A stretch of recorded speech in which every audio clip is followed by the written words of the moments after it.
Tenha uma meta na vida e se entregue por ele. Eu não posso deixar o dinheiro mandar em mim. Se a gente muda esse link na nossa cabeça, a gente atrai isso também para a nossa vida. Se você me perguntar, Danilo, qual é a essência da Cabala? Pensar com cabeça de rico. O que significa pensar com cabeça de rico? Significa a pessoa parar de ser um necessitado, parar de pedir esmola pra vida. Se você presta atenção na maioria dos papos da pessoa, estão toda hora mendigando atenção, mendigando amor, mendigando dinheiro, como se nós fôssemos um bando de coitados precisando o tempo inteiro de alguma coisa. Então você resolveu ter uma cabeça de pobre. Sempre a culpa vai ser de alguém. Pode ser de Deus, ou do governo, ou da escola. De acordo com os psicanalistas, sempre a culpa dos pais. E no pior dos casos, a culpa vai ser de você mesmo. Mas de novo você achou um culpado. Não importa se a culpa é dos teus pais, da escola que você estudou, do governo, esquece isso. Porque isso é desculpinha. Querer o tempo inteiro culpar alguém, inclusive você. Então vem a Cabala e ensina, para de procurar o culpado e começa a ter cabeça de rico. Cabeça de rico quer dizer, começa a procurar o responsável. O responsável para fazer alguma coisa é você. O culpado significa pensar de uma forma passiva, de uma forma ressentida e de uma forma procurando uma justificativa para não fazer nada, certo? Por que você procura o culpado? Você tá querendo dizer, ó, a culpa é dele? Beleza, já achamos o culpado, já tem o veredito, agora eu posso ficar na minha zona de conforto. Então ser protagonista é, para de se sentir culpado ou de querer culpar alguém e se torna responsável pela tua vida. O que de agora em diante você pode fazer que vai mudar tudo? Eu sei que muita gente pergunta do segredo judaico da riqueza. O judeu não tem medo do dinheiro. O judeu não tem medo do sucesso. O judeu não tem medo de ser feliz. Infelizmente, a gente vê uma psicologia que não sei por quem foi disseminada na humanidade, que quando você se acha um coitadinho, quando você sofre, quando você se empequena, Deus curte mais você. E esse é um pensamento errado. O judaísmo não acredita numa espiritualidade que não envolva o sucesso material. O judaísmo, de uma forma bem prática e concreta, demonstra que você fugir do dinheiro, ou você ter medo do dinheiro e de tudo que o dinheiro pode comprar, seria, no fundo, fugir da própria realidade. Porque a realidade é, por exemplo, eu quero ter uma sinagoga para poder ensinar o judaísmo, ensinar a Cabala. Se não vai ter dinheiro, não vai ter rabino e não vai ter sinagoga. Então esse sonho utópico de acreditar que a espiritualidade, viver de luz, viver de energia, é um papo fofinho, como eu costumo falar, mas que ele não é realista. Então o primeiro ponto do judaísmo é ser muito objetivo e pragmático e ver como o mundo funciona. Então eu acho que o principal motivo que o judeu ele é associado com dinheiro é que, diferente de outros ermitãos e gurus e pessoas que se espiritualizaram, que acharam que precisavam escapar do mundo dos negócios para poder se espiritualizar, o judeu sempre soube o contrário, que é dentro do mundo, dentro da sociedade, que é dentro dos negócios que você encontra Deus. Dinheiro é uma coisa? Tem dois lados. Pra mim, dinheiro não é uma coisa. Vamos olhar assim. O dinheiro, o corpo do dinheiro, ele é uma coisa. O que eu quero dizer o corpo do dinheiro? O dinheiro é quantitativo, né? Sim. Você pode medir quanto dinheiro você tem concreto. na tua conta. Ele é concreto. Ele é Quanto concreto. dinheiro eu tenho na minha conta do banco? Quanto custa aquele produto? Então, assim, não dá pra falar que o dinheiro não é uma coisa. O dinheiro não é um conceito espiritual, ele é uma coisa extremamente pragmática e concreta. Nesse sentido, vem a grande sabedoria, que é a diferença da cabeça do pobre e a cabeça do rico. Não tem a ver com ser pobre ou ser rico, né? Ter uma mentalidade de rico, uma mentalidade de pobre, é se você vai ser escravo do dinheiro ou se o dinheiro vai ser teu escravo. Uma pessoa que ela se escraviza pro dinheiro, em outras palavras, ela vai lá e coloca como meta simplesmente quantificação financeira, ele vai estar inevitavelmente se tornando, mesmo que ele ganhe muito dinheiro, ele vai estar se tornando um escravo do dinheiro. E o dia que ele tiver muito dinheiro, esse cara vai estar perdido. Eu tô falando isso porque ele não vai saber o que fazer, porque o dinheiro vai mandar nele. O dinheiro manda nele. Então ele tá pegando uma coisa limitada para mandar num ser ilimitado, que é uma alma humana. Então nesse aspecto do dinheiro, que é o aspecto prático do dinheiro, é super importante a pessoa falar, ó, o dinheiro é uma ferramenta. O dinheiro é um instrumento. Ele é quantitativo. Ele pode ser medido. Eu não posso deixar o dinheiro, assim como uma droga ou um remédio, mandar em mim. Eu posso usar ele o quanto for importante para a minha saúde mental. Quer dizer, ele tem que me servir e não eu servir ele. Dinheiro em hebraico é kesef. Kesef vem do verbo em hebraico desejar. Você pega historicamente, o dinheiro nada mais foi durante a história a criação de uma moeda em comum que ela simboliza a possibilidade do ser humano desejar alguma coisa. Então, por exemplo, alguém que tem muito dinheiro tem mais capacidade de desejar. Não significa que ele precisa desejar tudo, Certo. ou que ele deve realizar todos os seus desejos, porque aí provavelmente ele vai ficar pobre. A possibilidade de desejar, quanto mais dinheiro eu tenho no banco, e você vê que os grandes ricos, os verdadeiros ricos, quando eu falo rico, é rico de alma, rico de cabeça, eles fizeram muito dinheiro justamente porque eles não gastavam dinheiro em qualquer coisa que dá vontade na hora. Isso é uma alma mais pobre, né? Tipo assim, deu vontade, vai lá e compra, entendeu? Então eu acho que assim, a alma do dinheiro, que é a capacidade do desejar, ela é infinita também. Então eu acho que uma pessoa que ela consegue se conectar com a espiritualidade do dinheiro, ela não ficar obcecada em ganhar muito dinheiro, mas ela realmente entender a filosofia que tem por trás da economia, do dinheiro, do comportamento humano. Então quando uma pessoa começa a olhar dessa forma, ele vê, como eu tava falando no começo, que o dinheiro é muito mais do que dinheiro. O dinheiro, ele é uma forma de você potencializar o teu poder de desejar. Então quando você olha dessa forma, eu acho que até o dinheiro vai vir mais. Você é aquilo que você transmite. Não importa se você é rico, se você é pobre, se você é mais inteligente, se você é menos inteligente. Se você transmite algo ruim, você vai ficar de castigo em casa. Se você transmite algo bom, você pode disseminar isso. O ser humano é extremamente contagiante. E eu acho isso uma grande mensagem, Danilo. Por quê? Muita gente pensa que pra você descobrir a tua essência, você precisa ir pro Tibete e meditar e fazer um ano de viagem pelo mundo e se isolar. Vem o judaísmo e fala ao contrário. Você só descobre quem você é por aquilo que você transmite, pela energia que você deixa pros outros.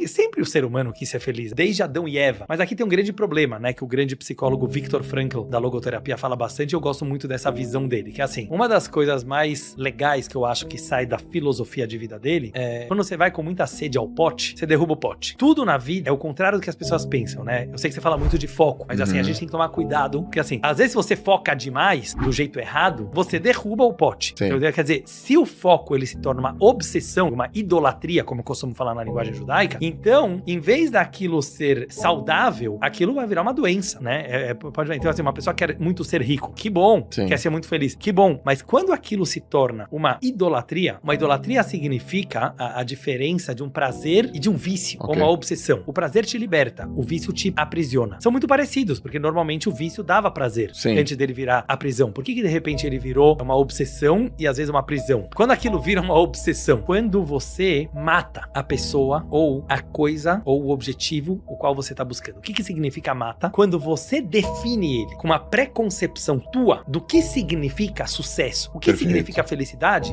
você matou. Por isso no judaísmo, idolatria e assassinato vão muito juntos. Então, saber se relacionar com alguém ou algo vivo é não querer controlar aquela pessoa ou aquela coisa. Então, voltando pra felicidade, né? Claro que ser feliz é uma coisa fenomenal. Qual que é o grande problema? Que na hora que as pessoas colocam como meta de vida, eu quero ser feliz, e provavelmente ele tem uma pré-definição do que é felicidade, ele já matou a felicidade. Então, assim, ele tá matando a capacidade dele ser feliz quando ele coloca como meta ser feliz, porque ser feliz pode ser tantas coisas, você nunca vai ser esse feliz que você tá sonhando, entendeu? Porque é impossível. Então, o que o Viktor Frankl fala claramente, né, no livro dele lá, Em Busca de Sentido? Ele fala assim, tenha uma meta na vida, um objetivo, um sentido, alguma coisa que você acredita, e viva e se entregue por ele, que você vai ser feliz e você vai ter sucesso inevitavelmente, porque você vai conseguir passar por todos os desafios e obstáculos que te atrapalham, porque você acredita na meta e não na felicidade. Então, assim, bem em poucas palavras, assim, quando a gente pega coisas que não são coisas e transformamos elas em coisas,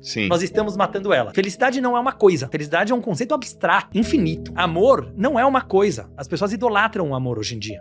Por que o amor tá tão difícil? Porque o amor antigamente era uma consequência do relacionamento. O amor, ele nascia de um relacionamento. Você começa a se relacionar com alguém, você vai amar essa pessoa. Quanto mais você conhece ela, quanto mais você se entregar pra ela, quanto mais você conviver com ela, você vai amar. Agora, quando uma pessoa fala, preciso viver um grande amor, tá bom, então eu vou usar alguém da sociedade para poder viver o meu grande amor. É uma coisa super egoísta, certo? Porque, na verdade, eu estou tornando o amor uma coisa. E o amor não é uma coisa, a felicidade não é uma coisa, o sucesso não é uma coisa, Deus não é uma coisa, a religião não é uma coisa, a espiritualidade é uma coisa. Se você parte do princípio que você é imperfeito, tudo que vem é lucro. Então, todo o conceito de gratidão, que a gente aprende muito no judaísmo, não é só falar gratidão, né? Tem gente que tá na moda hoje, namastê, gratidão. Vai viver viver. É bom, mas é você viver. Viver gratidão quer dizer, meu amigo, minha amiga, você saiu do zero. Você saiu do nada. Sabe qual é a história da tua vida? Você saiu do nada. Você caiu do avião e sobreviveu. Qual é a sensação de uma pessoa que ela sobreviveu a um acidente aéreo? Ele não fica procurando explicações, quem é culpado. Eu já falei com algumas pessoas e já li várias entrevistas de pessoas que sobreviveram a uma catástrofe. Sabe o que eles falam? Não sei porquê, mas se eu fui escolhido pra viver, fui escolhido pela vida, estou aqui agora. A vida muda. A vida muda, na hora. Porque ele fala assim, eu preciso viver por mim e por todos aqueles que morreram lá. Então a pessoa para de raciocinar tanto e ele começa a agradecer, e agradecer, e agradecer. Ele vive muito mais. A raiva é um sentimento humano. Em vez da gente negar a raiva, ou como muitas